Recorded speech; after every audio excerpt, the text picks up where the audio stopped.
Today we will try to understand what are fjords. Fjords are the features which are produced by the glacial erosion. As you know, we are discussing the features formed by the glacial erosion. One of the feature is fjord. A fjord is formed when a glacier retreats after carving its typical U-shaped valley and the sea fills the resulting valley floor.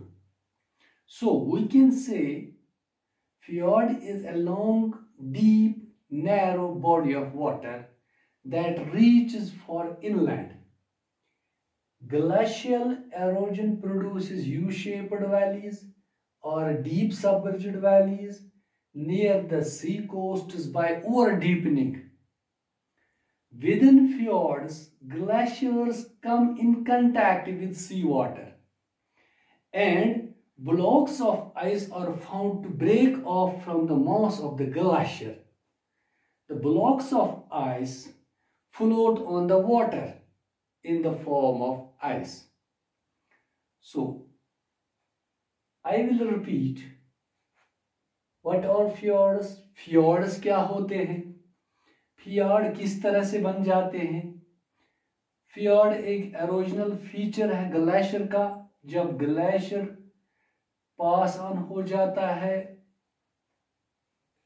किनारों पे दरियाओं के, तो जब glacier चलते चलते ये curve करता है, क्योंकि ये जो एरोजन इसके फ्लोर पे जो ये एरोड मटेरियल करता है, specially on the banks of the reverse, carving करता है. इस तरह से ये कार्विंग करता है, चाहे प्लकिंग हो या एब्रेजन टाइप ऑफ कोई फीचर हो, एरोजनल फीचर हो, तो अपने साथ जब ये कैरी करता है रॉक फ्रैगमेंट्स या पार्टिकल्स, उनकी वजह से जो कार्विंग हो जाती है सरफेस पे, उसकी वजह ये भी है कि यू शेप्ड वैली वजूद में आती है. जिस तरह से हमने पहले ही बताया है यू शेप्ड वैली कहाँ कहाँ बन जाती है इस ग्लेशियल एरोजन की वजह से, इसी तरह से कार्विंग की वजह से यू शेप्ड वैलीज जब वजूद में आती है, जब ये नजदीक सीज के ये यू शेप्ड वैली बन जाती है, तो सी का पानी जो है अंदर आ जाता है इस यू शेप. जब ग्लेशियर पिघल जाता है या ग्लेशियर जब आगे बढ़ जाता है समंदर की ओर, तो पानी के प्रेशर की वजह से जो नीचे से पानी का दबाव होता है ऊपर ग्लेशियर के ऊपर, जो नीचे से हो जाता है ऊपर ग्लेशियर वो फ्लोट करता है. कभी कभी ऐसा भी जो हो जाता है कि ग्लेशियर आगे जब बढ़ जाता है तो ये ब्रेक हो जाता है, क्रीवासेस जब इसमें हो जाता है, क्रैक्स हो जाते हैं, तो ये ब्रेक हो जाता है क्योंकि इसको नीचे से, वहां समंदर से नीचे से इस यू शेप्ड वैली में पानी नीचे से दाखिल हो जाता है.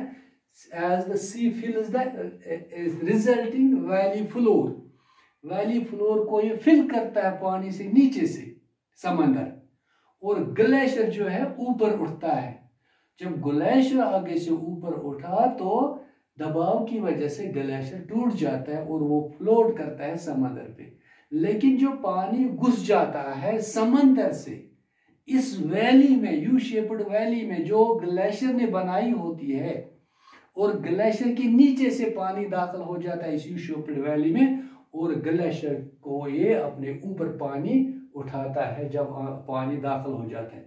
तो इस तरह से हम ये भी कहेंगे ये जो fjords होते हैं ये ग्लेशियर्स की वजह से बन जाते हैं, और ये long, deep, narrow body of waters भी होते हैं जो कहाँ तक पहुंच जाते हैं, इनलैंड तक पहुंच जाते हैं. या इस तरह से भी कहेंगे जब ये ग्लेशियल एरोजन जो ये प्रोड्यूस यू शेप्ड वैलीज या डीप सबमर्ज्ड वैलीज जो बनाते हैं, कहाँ पे बनाते हैं, सी कोस्ट के नजदीक की ओवर डीपनिंग की वजह से जो बनाते हैं.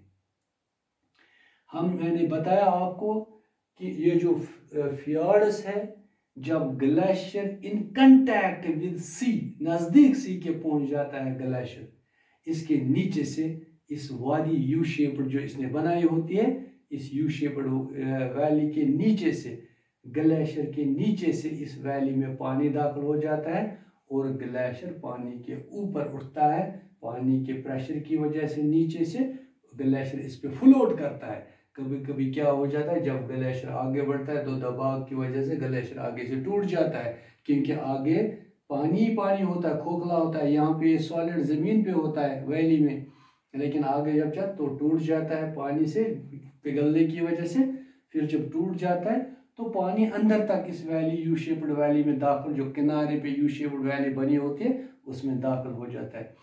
एक्चुअल जो माने हैं इसका फ्योर्ड का, ये ऐसी यू शेप्ड वैली एक फीचर बन जाता है ग्लेशियर की वजह से सी कोस्ट्स के नज़दीक, जहाँ से सी का पानी अंदर दाखिल हो जाता है इस वैली से। और जो बड़ी बड़ी वैली है जो नॉर्वे में ज़्यादातर, इनकी एग्जांपल्स हमें मिल सकते हैं इन फ्योर्ड्स की। So this was a simple feature which was produced by the glacier, or we can say this is one of the erosional feature which is produced by the glacier.